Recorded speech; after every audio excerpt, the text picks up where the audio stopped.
3. समाजवाद के तहत मूल्य का नियम। कभी कभी यह पूछा जाता है कि क्या हमारे देश में समाजवादी व्यवस्था के तहत मूल्य का नियम मौजूद है और काम करता है। हाँ, यह मौजूद है और काम करता है। जहाँ भी वस्तुएं और वस्तु उत्पादन मौजूद हैं, वहाँ मूल्य का नियम भी मौजूद होना चाहिए। हमारे देश में मूल्य के नियम के संचालन का क्षेत्र सबसे पहले वस्तु परिसंचरण तक क्रय विक्रय के माध्यम से वस्तुओं के विनिमय तक, मुख्य रूप से व्यक्तिगत उपभोग की वस्तुओं के विनिमय तक फैला हुआ है। यहाँ इस क्षेत्र में मूल्य का नियम निश्चित सीमाओं के भीतर निश्चित रूप से एक नियामक के कार्य को सुरक्षित रखता है। लेकिन मूल्य के नियम का संचालन केवल वस्तु परिसंचरण के क्षेत्र तक ही सीमित नहीं है, यह उत्पादन तक भी फैला हुआ है। सच है कि हमारे समाजवादी उत्पादन में मूल्य के नियम का कोई विनियमन कार्य नहीं है, लेकिन फिर भी यह उत्पादन को प्रभावित करता है और उत्पादन को निर्देशित करते समय इस तथ्य को अनदेखा नहीं किया जा सकता है।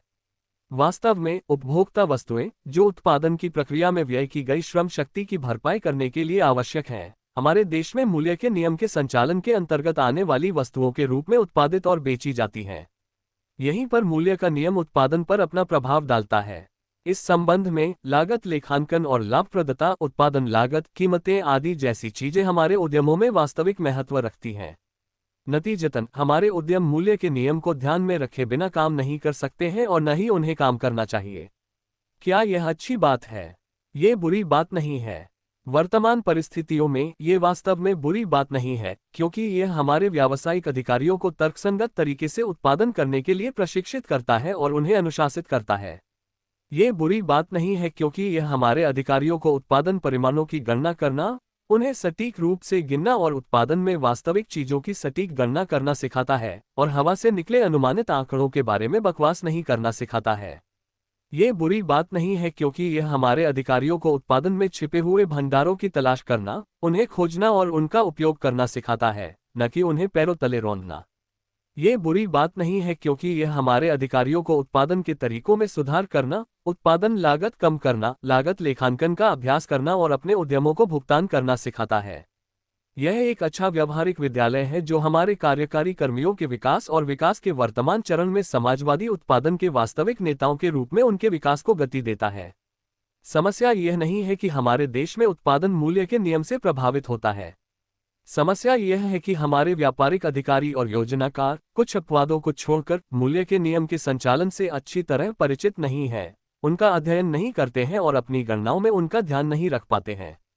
ये वास्तव में मूल्य निर्धारण नीति के क्षेत्र में अभी भी व्यापक भ्रम की व्याख्या करता है। यहाँ कई उदाहरणों में से एक है। कुछ समय पहले कपास की खेती के हित में कपास और अनाज की कीमतों को समायोजित करने, कपास उत्पादकों को बेचे जाने वाले अनाज के लिए अधिक सटीक मूल्य निर्धारित करने और राज्य को दिए जाने वाले कपास की कीमतों को बढ़ाने का निर्णय लिया गया था। हमारे व्यापारिक अधिकारियों और योजनाकारों ने इस संबंध में एक प्रस्ताव प्रस्तुत किया, जिसने केंद्रीय समिति के सदस्यों को आश्चर्यचकित कर दिया, क्योंकि इसमें 1 टन अनाज की कीमत लगभग 1 टन कपास के बराबर तय करने का सुझाव दिया गया था और इसके अलावा 1 टन अनाज की कीमत 1 टन पकी हुई रोटी के बराबर मानी गई थी। केंद्रीय समिति के सदस्यों की इस टिप्पणी के जवाब में कि 1 टन रोटी की कीमत 1 टन अनाज की कीमत से ज्यादा होनी चाहिए, क्योंकि इसमें पिसाई और बेकिंग का अतिरिक्त खर्च होता है, और यह कि कपास आमतौर पर अनाज से बहुत महंगा होता है, जैसा कि विश्व बाजार में इसकी कीमतों से भी पता चलता है, प्रस्ताव के लेखकों को कहने के लिए कुछ भी सुसंगत नहीं मिला। इसलिए केंद्रीय समिति को इस मामले को अपने हाथों में लेने और अनाज की कीमतें कम करने और कपास की कीमतें बढ़ाने के लिए बाध्य होना पड़ा। अगर इन साथियों के प्रस्ताव को कानूनी बल मिल जाता तो क्या होता? हमने कपास उत्पादकों को बर्बाद कर दिया होता और खुद को कपास के बिना पाया होता। लेकिन क्या इसका मतलब यह है कि मूल्य के नियम का हमारे यहाँ भी उतना ही प्रभाव है जितना पूंजीवाद के तहत है, और यह हमारे देश में भी उत्पादन का नियामक है? नहीं, ऐसा नहीं है। दरअसल हमारी आर्थिक व्यवस्था के तहत मूल्य के नियम के संचालन का क्षेत्र सख्ती से सीमित है और निश्चित सीमाओं के भीतर रखा गया है। ये पहले ही कहा जा चुका है कि हमारी व्यवस्था द्वारा माल उत्पादन के संचालन के क्षेत्र को प्रतिबंधित किया गया है और निश्चित सीमाओं के भीतर रखा गया है। मूल्य के नियम के संचालन के क्षेत्र के बारे में भी यही कहा जाना चाहिए। निस्संदेह ये तथ्य कि उत्पादन के साधनों पर निजी स्वामित्व मौजूद नहीं है और शहर और गांव दोनों में उत्पादन के साधन समाजीकृत हैं, मूल्य के नियम के संचालन के क्षेत्र और उत्पादन पर इसके प्रभाव की सीमा को सीमित किए बिना नहीं रह सकता। इसी दिशा में राष्ट्रीय अर्थव्यवस्था के संतुलित आनुपातिक विकास का नियम संचालित होता है, जिसने प्रतिस्पर्धा और उत्पादन की अराजकता के नियम को पीछे छोड़ दिया है। इसी दिशा में हमारी वार्षिक और पंचवर्षीय योजनाएं तथा सामान्यतः हमारी आर्थिक नीतियां भी संचालित होती हैं, जो राष्ट्रीय अर्थव्यवस्था के संतुलित विकास के नियम की आवश्यकताओं पर आधारित होती हैं। इन सब का प्रभाव यह है कि हमारे देश में मूल्य के नियम के क्रियान्वयन का क्षेत्र बहुत सीमित है तथा मूल्य का नियम हमारी व्यवस्था में उत्पादन के नियामक के रूप में कार्य नहीं कर सकता है। ये वास्तव में इस आश्चर्यजनक तथ्य की व्याख्या करता है कि जहां हमारे देश में मूल्य का नियम हमारे समाजवादी उत्पादन के सतत और तीव्र विस्तार के बावजूद अति उत्पादन के संकट को जन्म नहीं देता, वहीं पूंजीवादी देशों में यही नियम, जिसका कार्यक्षेत्र पूंजीवाद के तहत बहुत व्यापक है, उत्पादन के विस्तार की कम दर के बावजूद अति उत्पादन के समय समय पर संकटों को जन्म देता है। ऐसा कहा जाता है कि मूल्य का नियम एक स्थायी नियम है जो ऐतिहासिक विकास की सभी अवधियों पर बाध्यकारी है, और यदि साम्यवादी समाज के दूसरे चरण में विनिमय संबंधों के नियामक के रूप में यह अपना कार्य खो देता है, तो विकास के इस चरण में यह उत्पादन की विभिन्न शाखाओं के बीच संबंधों के नियामक के रूप में, उनके बीच श्रम के वितरण के नियामक के रूप में अपना कार्य बरकरार रखता है।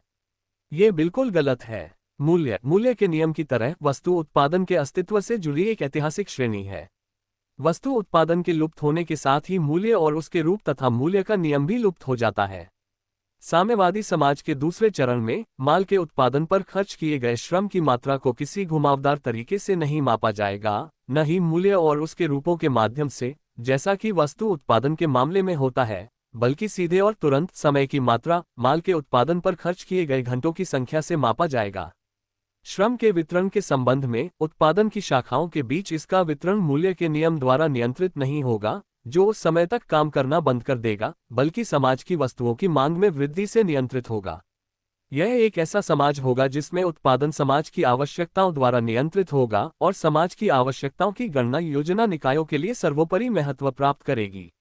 ये दावा भी पूरी तरह गलत है कि हमारी वर्तमान आर्थिक प्रणाली के तहत साम्यवादी समाज के विकास के प्रथम चरण में मूल्य का नियम उत्पादन की विभिन्न शाखाओं के बीच वितरित श्रम के अनुपात को नियंत्रित करता है। यदि यह सच होता तो ये समझ से परे होता कि हमारे हल्के उद्योग, जो सबसे अधिक लाभदायक हैं, का अधिकतम विकास क्यों नहीं किया जा रहा है तथा हमारे भारी उद्योगों को प्राथमिकता क्यों दी जा रही है, जो प्रायः कम लाभदायक होते हैं तथा कभी कभी तो बिल्कुल ही लाभहीन होते हैं। यदि यह सच होता तो ये समझ से परे होता कि हमारे अनेक भारी उद्योग संयंत्र, जो अभी भी लाभहीन हैं और जहां श्रमिकों के श्रम से उचित प्रतिफल नहीं मिलता, बंद क्यों नहीं किए गए, और नए हल्के उद्योग संयंत्र, जो निश्चित रूप से लाभप्रद होते और जहां श्रमिकों के श्रम से बड़ा प्रतिफल मिल सकता था, क्यों नहीं खोले गए। यदि यह सच है तो ये समझ से परे होगा कि श्रमिकों को, जो कम लाभदायक हैं लेकिन हमारी राष्ट्रीय अर्थव्यवस्था के लिए बहुत आवश्यक हैं, से उन संयंत्रों में क्यों नहीं स्थानांतरित किया जाता है जो अधिक लाभदायक हैं, मूल्य के नियम के अनुसार, जो कथित रूप से उत्पादन की शाखाओं के बीच वितरित श्रम के अनुपात को नियंत्रित करता है।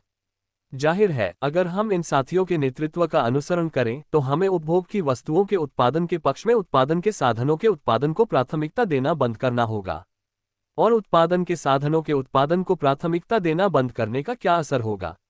इसका असर हमारी राष्ट्रीय अर्थव्यवस्था के निरंतर विस्तार की संभावना को नष्ट करना होगा, क्योंकि उत्पादन के साधनों के उत्पादन को प्राथमिकता दिए बिना राष्ट्रीय अर्थव्यवस्था का निरंतर विस्तार नहीं किया जा सकता है। ये साथी भूल जाते हैं कि मूल्य का नियम केवल पूंजीवाद के तहत ही उत्पादन का नियामक हो सकता है, जिसमें उत्पादन के साधनों पर निजी स्वामित्व, प्रतिस्पर्धा, उत्पादन की अराजकता और अति उत्पादन का संकट हो। वे भूल जाते हैं कि हमारे देश में मूल्य के नियम के संचालन का क्षेत्र उत्पादन के साधनों के सामाजिक स्वामित्व और राष्ट्रीय अर्थव्यवस्था के संतुलित विकास के नियम द्वारा सीमित है, और परिणामस्वरूप हमारी वार्षिक और पंचवर्षीय योजनाओं द्वारा भी सीमित है, जो इस कानून की आवश्यकताओं का एक अनुमानित प्रतिबिंब है। कुछ साथी इससे ये निष्कर्ष निकालते हैं कि राष्ट्रीय अर्थव्यवस्था के संतुलित विकास का नियम और आर्थिक नियोजन उत्पादन की लाभप्रदता के सिद्धांत को रद्द कर देते हैं। ये बिल्कुल गलत है। ये बिल्कुल इसके विपरीत है। यदि लाभप्रदता को व्यक्तिगत संयंत्रों या उद्योगों के दृष्टिकोण से नहीं, और एक वर्ष की अवधि में नहीं, बल्कि संपूर्ण राष्ट्रीय अर्थव्यवस्था के दृष्टिकोण से, और मान लीजिए 10 या 15 वर्षों की अवधि में माना जाए, जो कि इस प्रश्न के लिए एकमात्र सही दृष्टिकोण है, तो कुछ संयंत्रों या उद्योगों की अस्थायी और अस्थिर लाभप्रदता स्थिर और स्थायी लाभप्रदता के उस उच्चतर रूप से तुलना के योग्य नहीं है, जो हमें राष्ट्रीय अर्थव्यवस्था के संतुलित विकास के नियम और आर्थिक नियोजन के संचालन से प्राप्त होता है, जो हमें राष्ट्रीय अर्थव्यवस्था को बाधित करने वाले और समाज को भारी भौतिक क्षति पहुंचाने वाले आवधिक आर्थिक संकटों से बचाता है, और जो हमारी राष्ट्रीय अर्थव्यवस्था के निरंतर और उच्च दर के विस्तार को सुनिश्चित करता है। संक्षेप में, इसमें कोई संदेह नहीं हो सकता कि उत्पादन की हमारी वर्तमान समाजवादी परिस्थितियों के तहत मूल्य का नियम उत्पादन की विभिन्न शाखाओं के बीच वितरित श्रम के अनुपात का नियामक नहीं हो सकता।